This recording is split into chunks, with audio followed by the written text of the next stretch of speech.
Да, үй бүлөбүзгө 3 жыл болду. Так, үй бүлөбүзгө 3 жыл болду. Балдарыбыз бар. Акыркы убакытта көп уруп жатканбыз. Жолдошум башкалар кыздар менен жашашат, чалып сүйлөшөт. Экен билип калып, өзүмдү күнөөлөйт. Эмне кыларын билбей, мындай десем мурда дагы болгон. Өзгөртөм деп жүргөм. Азыр ажырашуу жолунда турабыз. Эмне кылсам болот? Балдар үчүн жашаш керек.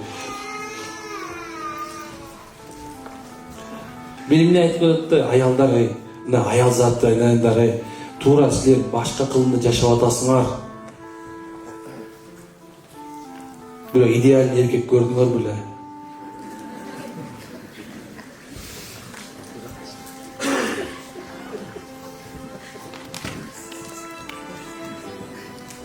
Кимден учуп койсоң?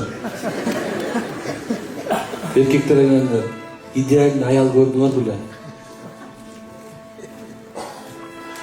Kırgızlar sonra da 40'ta jigit köbөt, 30'unda köböt, 40'ında köböt, 50'sinden 50'ge çıktılar mış bolup kaldı. Al özlerine erkek at çünkü 50 yaş, 50 tonu deyip çıktı. 50 tonu mesela mış olur çok.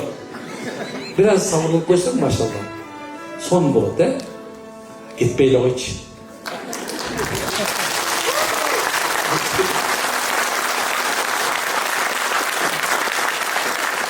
Gitmeyle söz veresin ha?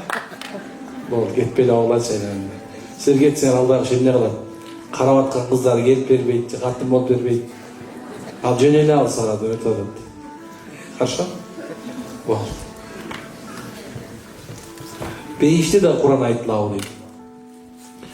Beyişte ibadet kılıcı yok. Beyişte Kur'an okuş yok.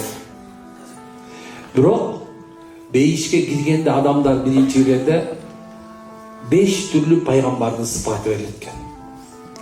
Oşon birisi Davut Aleyhisselam'ın ünü verilirken. Uşunday mukam olatken.